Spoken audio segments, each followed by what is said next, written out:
Oh, I can't unlock the door, I muttered to myself in disbelief. After a long day at work, I found my personal belongings strewn unceremoniously in front of the entrance, as though they were discarded refuse. The front door appeared different, perhaps replaced, stubbornly refusing to yield to my attempts to open it. It was the final indignity in a series of hardships endured during the years I lived with my in-laws. With resolve hardening, I made a firm decision. I would not set foot in that house again. Gathering my things, I vowed to pack them into my car and return to the sanctuary of my parents' home. Months passed, and just as suddenly as I had left, a message arrived from my estranged in-laws, rekindling the connection long thought lost. Hello, my name is Amanda. I'm 35 years old, and my husband Mark is 5 years my junior. I was completely focused on my career, and he happened to be my subordinate at work. Honestly, marriage wasn't on my radar. I wasn't keen on the idea of settling down, having never really dated before. Yet I ended up married, all thanks to his persistent pursuit. He assured me I could continue working as I pleased post-marriage, handling all household chores himself. His approach intrigued me about the prospect of marriage. It's not that I opposed having children, even though I had never been keen on marriage. Thoughts of having children occasionally crossed my mind. Approaching 35, I realized time was running out if I wanted to start a family. So, I chose to marry Mark. Initially, it was just the two of us after we married. True to his word, he supported my career and took on most of the household responsibilities. However, our situation took a sharp turn about 6 months into our marriage when my father-in-law unexpectedly passed away. The sudden loss of my healthy father-in-law left my mother-in-law and my younger sister-in-law, Marissa, who is 33, reeling. They claimed they couldn't manage on their own. Marissa, a freelancer with a decent income, focused heavily on fan activities, leaving her financial stability less robust. I always felt she should pursue a full-time job. Whenever Marissa approached me, along with my mother-in-law, Mark broached the idea of us all living together. Amanda, have you considered moving in with my mom and sister? You can continue freelancing as usual, and having them around would lighten the household workload even more. What do you think? Mark, I'm okay with keeping on my work, but I'm not sure about taking on more household chores. If your mom moves in and we assist her, shouldn't she be handling most of the household tasks? Fair point. I'll talk to my mom and sister about it. Please think about living together. I'll wait until I hear a clear response from you. I have my own life and financial considerations to take into account, I said firmly. I made it clear to my husband that I wanted all aspects carefully considered. It may seem cold, but caregiving involves careful planning. Ultimately, my husband assured me that his family would manage all household chores. I thought about insisting on a written agreement, but kept that thought to myself. Well, they're technically family, so I trust they'll keep their word. And so we moved into my husband's family home. On our first day there, I paid a visit to greet my mother-in-law. I'm looking forward to living together. As Mark may have mentioned, I'll continue with my work as usual, so I hope you and Marissa can manage the household chores. In response, my mother-in-law didn't even glance at me before remarking, "Why did Mark marry someone like her? She works, so all the household chores will fall on me. Is that acceptable for a wife? Normally, a wife would handle both work and household duties, wouldn't she?" Her expectation that she would do it all was simply unbelievable. She made sure I heard her loud and clear before exiting the scene. What? This isn't what I expected at all. My mother-in-law's words left me feeling uneasy about our future life together. As we slowly sorted through our belongings, Marissa suddenly appeared at the doorway and remarked, "I ended up with a less than adorable sister-in-law. Poor Mark." With that, she swiftly departed. Not again. First my mother-in-law, now Marissa. I couldn't understand why they would choose to live with me after speaking about me in such a way. Later, I would discover that it was all about my money. Shortly after moving in together, I noticed something troubling. Despite their earlier sarcastic remarks, both my mother-in-law and Marissa completely ignored me. They prepared meals only when my husband was present, but made no effort to assist with cleaning or laundry for me. I attempted to confront them about their broken promises several times. However, whenever I addressed my mother-in-law respectfully as ma'am, she would shoot me a sharp glare and walk away, making it clear she had no intention of engaging with me. Marissa didn't behave exactly like her mother, but I found myself unable to protest against either of them. Over time, doing my own laundry and cleaning after returning from work became a regular routine. I wanted to confide in my husband about it, but hesitated out of sympathy for him. However, the behavior began to worsen when they faced financial constraints. For leisure activities, they started subtly pressuring me for more money. Their approach was evasive, as if they preferred not to confront me directly, leaving notes under my food. Just today, I found a note from my mother-in-law. "We're in a tight spot this month. Could you lend us $300? I considered discussing it with my husband, but he seemed strapped for cash due to social obligations and drinking habits. Whenever I requested we cut down on expenses, he struggled to comply. Back when he was my subordinate, I always made sure he didn't overspend on unnecessary parties. However, after changing departments post-marriage, he found it difficult to decline invitations, and these expenses began to accumulate. Reluctantly, I continued. I gave in to their requests, treating it as a loan. This pattern persisted for 2 years. My husband grew increasingly comfortable with not contributing to household expenses, often urging me to cut costs each month with seeming indifference. Even I had grown accustomed to this routine. I felt trapped in a cycle of endless schemes. Yet there was something else I continued to do. I'll explain that shortly. One day, upon returning from work, I found numerous items scattered outside the house. Upon closer inspection, I realized they were my belongings. What is this? I seethed with anger at the sight of my belongings treated so disrespectfully. Determined to voice my grievances, I attempted to unlock the front door, only to find that my key no longer worked. Damn it! They changed the locks while I was gone. I can't take this anymore. Surveying my scattered belongings, I pondered my next steps. That's when I noticed another note beneath the items. It read, "Don't ever return. We don't want to see your face. Consider yourself lucky we didn't toss out your stuff." What terrible in-laws. My mother-in-law and Marissa were undoubtedly the masterminds behind this. I wondered what Mark had said about the situation, but by now, it didn't matter to me. Luckily, I had my car keys handy. I quickly loaded as many of my belongings as I could into the car and drove straight to my parents' house. I felt relieved knowing my things were safe. At least my work wouldn't be affected the next day.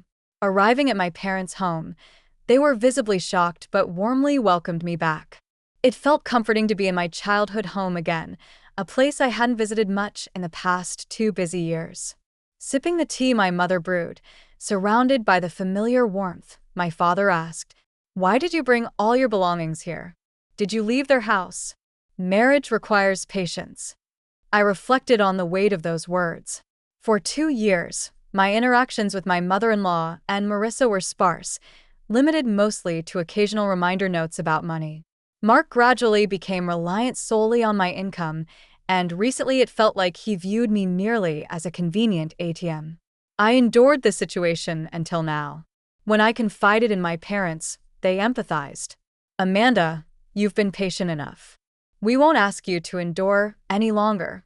Now that they've driven you away, there's no reason to go back, right? Perhaps you should consider sending Mark a divorce notice," my father suggested. "That's true," my mother added. "He seemed like a decent young man when you married him. But money has a way of changing people. It's a shame." Both my father and mother showed genuine sympathy for me, a kindness I hadn't experienced in the past 2 years. Tears unexpectedly welled up in my eyes. "Has it been that tough for you?" my father asked, his expression filled with concern.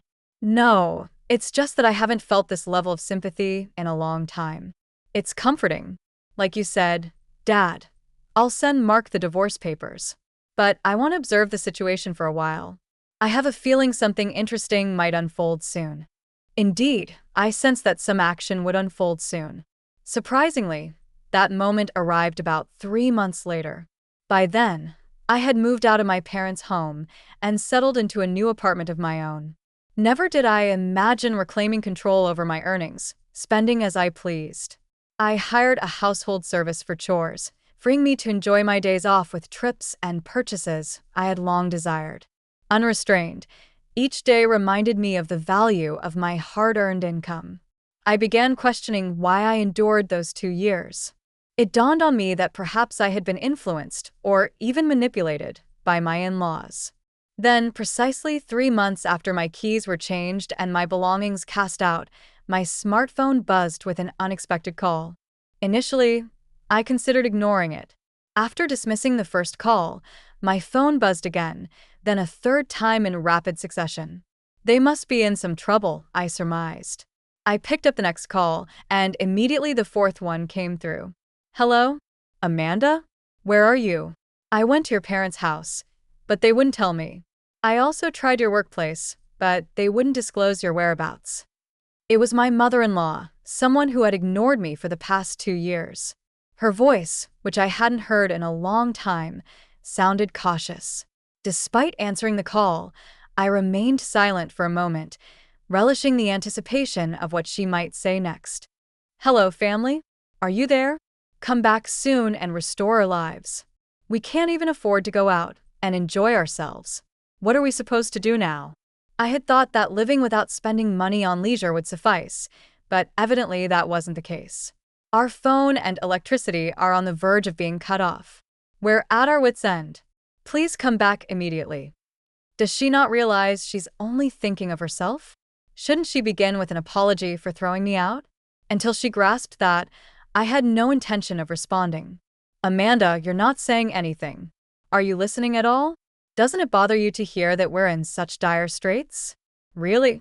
Realizing she wasn't going to offer an apology, I decided to end the call and press the button to hang up. She seems to have no concept of remorse. The next day, my phone rang again. Hello? Amanda? Why did you ignored Mom's call yesterday? Even though we're in trouble, you didn't make any effort to help. She couldn't tell if you were even listening. Ignoring calls like that isn't very mature. This time, it was Marissa calling. Honestly, calls from Marissa had always been the most bothersome. And now she had the nerve to lecture me about ignoring calls? They ignored me for 2 years, and suddenly I'm the one in the wrong? I couldn't believe her audacity. I planned to endure the call a bit longer, but without an apology, I had no intention of responding. I heard from Mom, but we're facing financial troubles at home. Our phone and electricity might get cut off soon. Without AC in this heat, we could suffer from heat stroke. Can you live with that? If our phone goes dead, how will we reach you? So please come back soon and help us pay the overdue bills, Marissa demanded. Her selfishness made it easy for me to keep ignoring her. Hey, are you listening? You haven't said a word. Oh, are you still upset about what happened 3 months ago? That was obviously just a joke. You're overreacting. As an adult, you should know the difference between a joke and a serious matter. Stop being stubborn and come back home. They threw out my belongings like trash and changed the locks so I couldn't get in. That was a clear message for me not to return. Even if they now claim it was all a joke or a prank, it's hard to believe them, especially since Marissa still doesn't seem interested in apologizing. I decided to end the call. It would be a waste of time to listen to her any longer. The next day, I finally received a call from my husband. Hello, Amanda. I'm sorry. My mother, my sister, and we all realize we've done terrible things. Can you come back? Our household is falling apart. We're out of money, everyone's on edge, and tensions are high. We sincerely apologize and want you back. Please. He pleaded. At least my husband seemed to feel the need to apologize. But it was too late now. Why did he ignore me for 3 months? If it had only been the first 3 days, I might have considered returning. But 3 months? I've embraced my new life, enjoying every moment of independence. There's no reason for me to return to that family. I appreciate your apology, I replied, but given everything that's happened, I have no intention of coming back. Mark, why were you unreachable for 3 months? How could you do that as a husband? And guess what? I found out you've been cheating, haven't you? That's what the detective agency told me. Thanks for treating me like an ATM for 2 years. I'll be sending divorce papers. Please handle it accordingly. Maybe my husband thought he wouldn't get caught. What a fool. Yet he still had the nerve to say, I want you to come back. I responded mockingly, if you reimburse me for all the living expenses for the three of us over the past 2 years and repay the money I lent you, maybe I'll consider it. Let's see. That's about $20,000. Can you manage that? I knew he couldn't pay, but I said it anyway. After that, my husband fell silent and abruptly ended the call. Perhaps he finally realized my decision was firm. What happened next? When I sent the divorce papers and a bill for emotional distress to my husband, he returned to sign them promptly.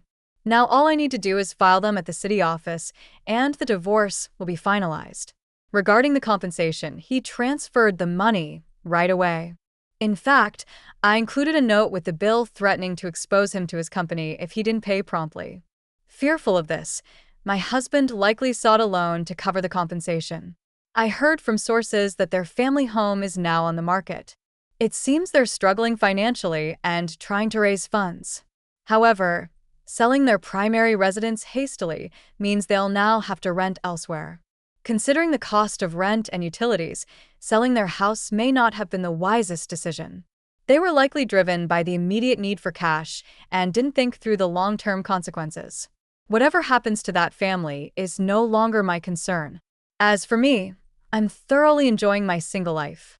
I've had my fill of marriage. Moving forward, I plan to work hard and savor my personal life, fully embracing my independence.